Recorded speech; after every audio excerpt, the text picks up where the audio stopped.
Counselling करने जाते हैं, चाहे मितानिन हो, एनएमडीपी हो, या जैसे किसी आंगनबाड़ी सेंटर में जाते हैं, बच्चों को किसी विक्स टैबलेट के बारे में कहने जाते हैं, या किसी योजनाओं की जानकारी देने जाते हैं और काउंसलिंग शब्द का उपयोग करते हैं, तो हमको किन किन बातों को ध्यान देना चाहिए।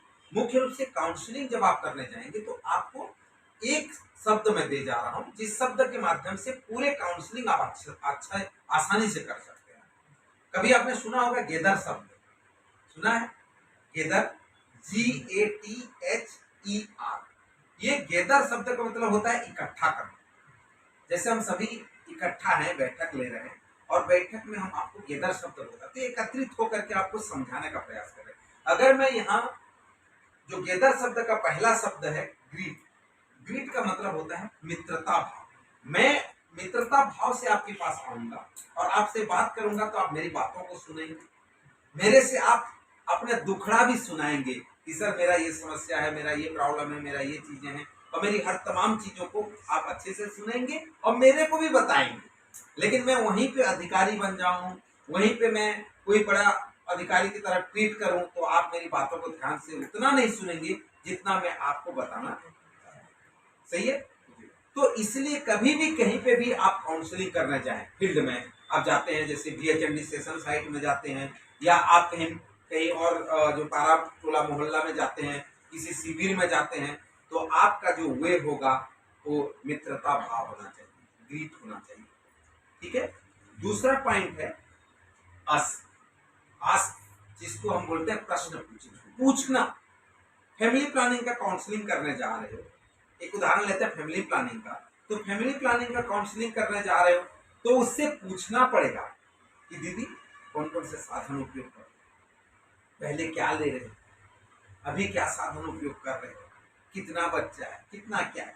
किसी से आप पूछोगे तो जिस तरह से पूछोगे उस तरह से जवाब आए। इसका मतलब क्या हुआ? रूडली आप किसी से पूछोगे तो भी रूडली जवाब देगा, लेकिन आप उसके मित्रता भाव से उससे पूछोगे, ठीक है, सहेली की तरह पूछोगे, तो आपको कई सारी चीजें और भी जानकारियां वहां से प्राप्त हो सकती है। तो इसीलिए जब भी आप काउंसलिंग करने जाएं तो आपको अपने उससे पूछना है। फैमिली प्लानिंग से जा रहे हैं तो फैमिली प्लानिंग के साधनों के बारे में पूछना है, एपिडेमिक के बारे में जा रहे हैं तो एपिडेमिक सिचुएशन के बारे में पूछना है। इस तरह से तमाम चीजों को आपको पूछना है। तीसरा चीज है टीप, टीप फॉर टेल। टेल मतलब कहना।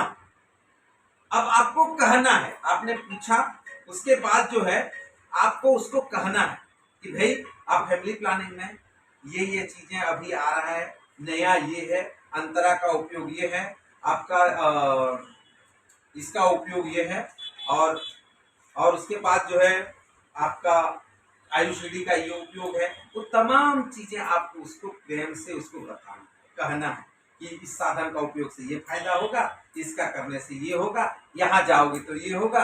अंतरा का पहला टीका जो है आप किसी भी डॉक्टर की निगरानी में स्वास्थ्य केंद्र में लगता है, बाकी दूसरा तीसरा बाकी टीका हम भी लगा सकते हैं। इस तरह से आप जब काउंसलिंग करेंगे तो उसका काउंसलिंग का जो पार्ट है वो आपका सही तरीके से होगा। ठीक है? चौथा चीज क्या है?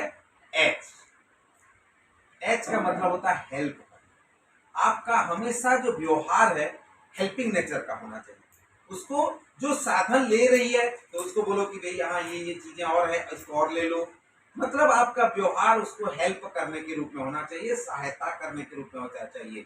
न कि आप बोले ऐसा ओ वहां जाओ, ऐसे करो, ऐसा नहीं। आप वहां जाओगी तो मैं मिलूंगा। जननी सुरक्षा का जैसे उदाहरण लें तो डिलीवरी कराने के लिए आप काउंसलिंग करते हो महिलाओं का कि डिलीवरी PSC में होता है। और दीदी सुनना, तो डिलीवरी जो है ना PSC में हो ही, लेकिन ध्यान रखबे जोर दिन हो ही ना, जो दिन तोला ऐसे दर्द हो ही तो EDD पता है बोला, लेकिन वो दिन बोला तो बता देवे तो बहुत क्वेश्चन चाहिए। अब सोचो जब आप ऐसी बात करोगे तो दीदी जो है वो आपको बताएगी भी। और सोच के देखो कुछ देर के लिए मान लो अपने PSC में आप आके उसके साथ खड़े हो गए तो उसको कितना खुशी होगा सोचो। सिर्फ एक सहायता करना है। ठीक है? ऐसे ही है, हर योजनाओं में आपको सहायता करने की जरूरत है। उसके बाद पांचवा पॉइंट है ई फॉर एक्सप्लेन करना। एक्सप्लेन करना मतलब आपको बताना, बृहद रूप से उस योजनाओं के बारे में उसको जानकारी देना। भाई फैमिली प्लानिंग कितना पैसा मिलता है, ये मिलता है, डिलीवरी रिपोर्ट में इतना मिलता है, ये बता। साथ ही साथ आप जो है अनेकों प्रकार की जानकारी जो है आपको एक्सप्लेन करना है, ठीक है, आपको जानकारी जो है उसको देना है, ठीक है। जैसे जननी सुरक्षा योजना में आप संस्थागत प्रसव कराओगे तो कितना रुपए मिलेगा, घर में प्रसव कराती हो तो कितना मिलता है, जब कभी खुदा खास्ता घर में प्रसव हो गया हो, तुम बीपीएल कार्ड धारी हो, तुमको कितना मिलेगा। तो उन तमाम चीजों को हमको उस योजनाओं के बारे में एक्सप्लेन करना। जैसे जननी शिशु सुरक्षा कार्यक्रम है, तो जननी शिशु सुरक्षा कार्यक्रम के तहत हमको क्या क्या लाभ दिए जाते हैं उसको हमको बताना। और उसके बाद जो छठवां पॉइंट है वो है आर। आर मतलब होता है रिटर्न, मतलब वापस मैं आऊंगी दीदी, ये जब की बात बोले हो ये सब तो ठीक है, लेकिन मैं तोला अगले बार आके मिली हो और सब ला तोला पूछियो, समझ में, उसको एक्सप्लेन करना, उसको फिर आकर के उसका जानकारी लेना, हाल चाल पूछना।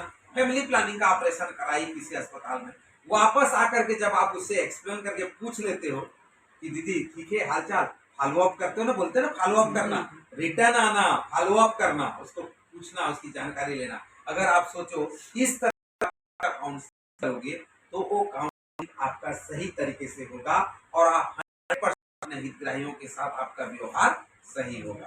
तो ये आप लोग पालन करिए। मैं आशा और उम्मीद करता हूँ कि ये मैं आप YouTube में भी डाल दूंगा, तमाम लोग जो है इस गेदर शब्द का उपयोग करेंगे। आप सभी बनिए मेरे साथ और जानिए, निशामणि चैनल को सब्सक्राइब करिए, लाइक करिए, शेयर करिए। और आपको और किसी प्रकार की जानकारी चाहिए तो निश्चित रूप से इस चैनल में कमेंट करिए, तो आप तक हम पहुंचने का प्रयास करेंगे। आप सभी का